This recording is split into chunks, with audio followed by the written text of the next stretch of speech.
à Perisic. Avec Perisic, le fabuleux croate, Perisic, qui revient en arrière et le ballon est de nouveau pour Bentancur. Ouais, Bentancur avec Hubert, le Danois, on joue à la passe et les Marseillais qui courent après le ballon.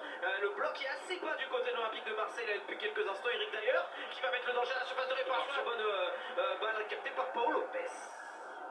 Allez, un petit tour de table sur Tottenham. On a beaucoup parlé de Marseille, mais quelle impression vous fait Tottenham là, sur ce début de match, Hervé? Pas grand chose, pour tout vous dire. Parce que bon, ils cherchent simplement à défendre un peu leur avantage dans l'association. Maintenant, ils ont une ou deux percées là, mais sans vraiment aller au bout. Pour l'instant, c'est le Tottenham que je vois depuis le début de saison quasiment. C'est un Tottenham très ennuyeux. Maintenant, ils ont la capacité à faire mal à tout moment. Et je trouve simplement sur Marseille que la sortie de Bailly a quand même un peu désorganisé l'ensemble.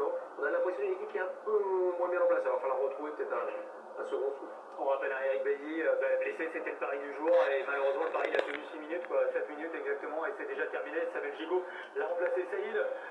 Le match équilibre. On a de l'intensité. Ça ressemble un petit peu au match aller où une équipe effectivement Tottenham un peu nonchalante alors même qu'elle a des joueurs exceptionnels sur le terrain. Moi je trouve pas que ça. Est-ce que Marseille vont en faire plus? Non, moi je trouve qu'ils sont bien, sincèrement, ils subissent pas, ou si peu pour l'instant, peut-être pas se faire avoir comme au match aller, et puis essayer de continuer à passer par les côtés, parce que je trouve que ça marche bien avec Klose et Nuno Tavares. Deuxième poteau, ça a été dégagé, mais ça va revenir. Maintenant, côté gauche avec Nuno Tavares. Allez, Tavares est devant le but de Tottenham de nouveau. Il y a un Ouraka de joueurs, le ballon de la fin de réparation. Magnifique, c'est la parade du Golorus. Voilà la meilleure occasion de cette première période. C'est à la 19e minute avec Hugo Loris qui sauve face à Hugo Sanchez. Et Sanchez a vraiment un début de match merveilleux avec 2 occasions énormes. Harry qui fait le corner, 10e minute de jeu. Tottenham qui essaye d'égober et Loris qui passe ses joueurs. Et le corner il va être tiré par Aminari côté gauche dans le sens de l'attaque des joueurs de l'Olympique de Marseille à la 19e minute. Aminari qui est dans la surface de réparation. Premier poteau c'est dégagé. La tête peut-être de Salem Bemba. C'est récupéré par Son qui dégage l'en devant. Ah, elle était belle cette occasion pour l'Olympique de Marseille. Il aime ses soirées, évidemment, il aime ses matchs à enjeu extraordinaire. Alexis Sanchez qui a tant gagné dans sa carrière. Et t'as vu Alexis Sanchez qui était là. C'est encore lui en capitaine de route qui fait la différence pour l'instant ce début des matchs. Alexis Sanchez qui se heurte à Hugo Loris. Pour l'instant, c'est l'action de ce début de rencontre. Pierre, il n'y avait pas grand chose à faire de mieux. C'est une belle parade. Non, c'est une belle parade. Hugo Loris est très bien placé. C'est Tavares qui arrive à trouver justement Sanchez sur une passe entre les jambes. Et lui, avec son contrôle orienté, arrive à se mettre sur son pied gauche. Le défenseur est un peu laxiste, mais il arrive à dégainer. Bon, il est un peu vite. Hein. Il a frappé assez rapidement. C'est une belle frappe. Elle va draguer poteau, mais Hugo Loris est bien positionné. Donc, ouais, pas inquiété en tout cas. Attention, Alexis Sanchez, ça va de réparation. Et qui a voulu s'appuyer sur Aminarit, mais il n'a pas pu se retourner, il va décaler. Il va mettre le ballon à Klose, Guendouzi. Ça va être combiné le jeu en triangle le côté droit, et ça va aller dans les pattes, dans les mains d'Hugo Loris. Il y a un coup à jouer ce soir pour l'Olympique de Marseille, très franchement. Mais clairement, et là on revoit vraiment au ralenti, mais Alexis Sanchez, comment il est formidable devant l'anglais. Il prend le meilleur sur l'anglais. Différence physique, différence technique, et cette frappe pure et magnifique. Et là on voit les Marseillais qui combinent, et on voit vraiment Tottenham très bas. Défense à 5 à Perisic, pour l'instant il est complètement bloqué. Et Perisic qui joue arrière gauche. Le ballon est pour les Marseillais maintenant avec Guendouzi encore et toujours. Et Guendouzi qui est venu chercher ce ballon pour aller en chef d'orchestre, aller trouver un partenaire devant. Non, et finalement il va jouer derrière, il va s'appuyer sur le côté. Il y a Alexis Sanchez qui est disponible, qui a dézonné là, et c'est sur le côté droit, il va redonner le ballon à Matteo Guendouzi. Et ça fait 10 ans que ce programme existe depuis 2016, et à chaque fois on a eu des soirées extraordinaires. On est souvent un programme qui a beaucoup de chance, et j'espère qu'on l'aura encore ce soir. Le ballon est sur le côté gauche maintenant pour Tavares qui combine encore avec maintenant Verretou qui va mettre le ballon à surface de réparation. Ça va revenir deuxième poteau pour les Marseillais. La frappe de Klose à côté, le rebond aurait pu tromper Hugo Loris, mais il n'a pas trouvé le cadre. La frappe croisée de l'international français face au capitaine de Tottenham. Encore une occasion pour l'Olympique de Marseille. On était sur le côté gauche avec Tavares et le centre magnifique au second poteau pour Klose. Le Marseille qui est déchaîné en ce début de match.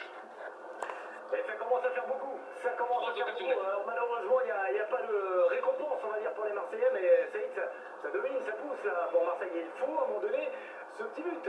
Pour l'instant, il n'y a qu'une équipe sur le terrain. Enfin, c'est mon avis. C'est l'Olympique de Marseille. Qui fait fort. Hein. Oui, voilà. Donc, et ça vient bien des côtés là, à la fois surtout de Klose et de Nuno Tavares. Faut continuer à presser ainsi et espérer ce petit but. C'est l'après, moi, qui peut éventuellement. L'après-but. Il a déjà anticipé le but. Je ne vois pas comment Marseille ne pourrait pas marquer un but avec tout l'engagement qu'il donne là depuis 20 minutes. ça pousse encore avec Nuno Tavares qui va mettre le ballon côté gauche sur Alexis Sanchez. On le voit partout, hein, Alexis Sanchez ce soir. Il va transmettre le ballon là dans l'axe avec Gigot pour Chancel Mbemba. Ils sont tous dans le camp de Tottenham, les joueurs de Marseille. Et Mbemba qui commence à être de plus en plus offensif, comme très souvent, comme magnifiquement souvent avec Mbemba encore. Il y a Klose peut-être, non, il cherche Gendouzi. Ouais, côté droit, Gendouzi ça combine, il va y avoir un centre de Jonathan Klose. Il y aura un corner pour l'Olympique de Marseille. Non, il est sauvé. Eh ben non, on pensait qu'elle avait franchi la ligne, la balle. Ce sera finalement une touche pour Tottenham, la 23e minute. Ah, les intentions, elles sont là. L'engagement, il est là. Les occasions sont là. C'est maintenant la finition qui manque à l'Olympique de Marseille. Il y a toujours 0-0 la 23e minute. Et Benoît, il y a quelques jours, comme en championnat, Tottenham était totalement dépassé au Vitality Stadium à Barmouth. Ils étaient menés 2-0. Tottenham, ils avaient réussi à la dernière minute à remporter 3-2. Mais pendant 45 minutes, ça avait été très compliqué. Avec Eric Dyer qui monte un petit peu maintenant dans le camp marseillais et le ballon est contré. Et Eric d'ailleurs, bien chassé là par c'était Amin Harit. En tout cas, ils font le taf là. On voit Valentin Roger qui va mettre un pressing énorme au défenseur de Tottenham, Chancel Mbemba qui est venu chercher le ballon de la tête au duel avec Harry Kane et Jonathan Klose lui aussi face à Harry Kane alors qu'il y a un joueur des Spurs qui est au sol. On a retransmis le ballon à Paul Lopez. C'est Son qui est resté au sol, le sud-coréen qui est sonné. Il a pris un coup. Alors on n'a pas vu face à Chancel Mbemba, si peut-être le choc, mais il n'avait pas fait exprès, hein, le défenseur de l'OM. Bon, là, il n'y a pas de faute, hein, ça y est. Non, il joue le ballon. Après, dans la course, il met un coup de coude un peu à Son, ça le sonne un peu. Bon, Oh ouais. c'est normal de siffler coup franc, mais de là à... Non. Si vous vous y mettez, ça y est, on va pas s'en sortir. Hein, mais c'était bien. Alors, on va attendre que Son récupère ses esprits. Non, très bien. Une stat. 4 tirs pour l'Olympique de Marseille, 0 pour Tottenham. Domination de l'Olympique de Marseille qui s'illustre également par les statistiques. Mais le score, en revanche, lui, est toujours de 0-0. Est-ce que c'est inquiétant? Oui. Non, mais moi, ce qui m'inquiète le plus, c'est qu'en fait, Marseille est en train de rentrer dans un schéma où il y a énormément de joueurs qui dézonent. Sanchez dézone, Verretou va un peu plus haut. Et en fait, c'est à ce moment-là que l'OM devient spectateur quand ils vont perdre le ballon. Et ce qu'il faut faire, c'est vraiment garder les sécurités en cas de perte de balle parce que là, on connaît Tottenham, ils sont capables de partir à 2000 à l'heure et à 2, ils sont capables de faire la différence. Pierre, arrêtez de musique, c'est Romain Gigot. Et puis voilà, on profite de ce temps mort en effet pour envoyer un but. Peut-être, mais pour l'instant, il y a le joueur au sol. Pour l'instant, il y a le joueur au sol. 0-0 dans cette soirée que l'on annonce extraordinaire. Vous restez avec nous. L'OM peut se qualifier pour la Ligue des Champions. Pour ça, il faut gagner. À tout de suite.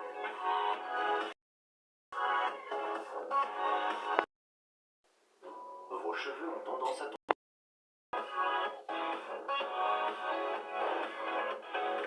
La grande soirée, le match de l'année pour l'Olympique de Marseille. On vit ce moment ensemble. 0-0 pour l'instant toujours entre Tottenham et Marseille. Pierre Bouvier est avec nous.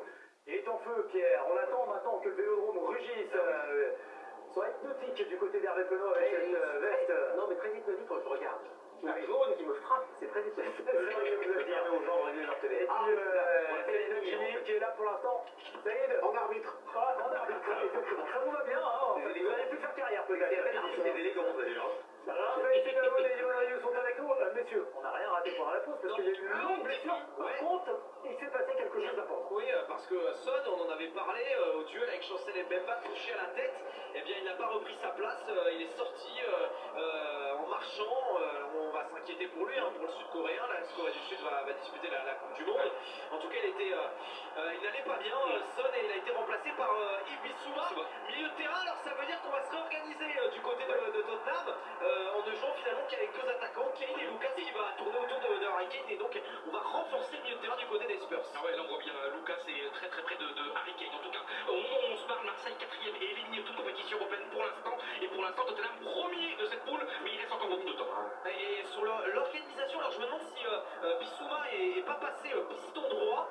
Il y avait des difficultés parce que c'était Ryan Sessegnon qui prenait ce poste et il y avait Perisic à gauche. Et donc du coup, eh bien Perisic est un petit peu plus haut sur le terrain, ce qui permet à Ryan Sessegnon d'être piston gauche. Et donc Perisic qui va être dans l'attaque avec Kane et Lucas Moura. Et Marseille qui doit absolument marquer. Marseille dernier pour l'instant, qui n'irait même pas en Ligue Europa. Il faut que ça change évidemment. 31 minutes de jeu et c'est Eric Dyer qui a le ballon pour Tottenham dans le camp marseillais. Un petit mot, juste ça, ce changement de dispositif, enfin en tout cas tactique un petit peu important, puisque c'est Perisic qui monte devant. Pierre, ça change un peu tout pour Tottenham, cette blessure de Son. Oui, mais bien sûr que ça change tout. On connaît la relation qu'a Son avec Harry Kane. Après, c'est pas forcément un cadeau quand tu as Bissouma dans le milieu qui est un excellent joueur et Perisic un peu plus haut. On connaît la qualité de Perisic, il est largement capable de faire la différence sur des gestes ou des passes. Hein, donc, j'ai pas. Enfin, j'ai Ça plus n'affaiblit l'impression pas que pour vous l'équipe. non, ça n'affaiblit pas l'équipe. Ce qui affaiblit l'équipe, c'est le jeu proposé par Conte avec l'effectif qu'il a sur le terrain. C'est surtout ça. Voilà, bon, pour l'instant, pas de danger hein, pour l'Olympique de Marseille qui maîtrise parfaitement son adversaire. Il faut un but, c'est ça, Hervé, le problème de Marseille, c'est comment réussir à marquer ce but. C'est la difficulté. Bon, ils sont quand même procurés 2 occasions. Hein.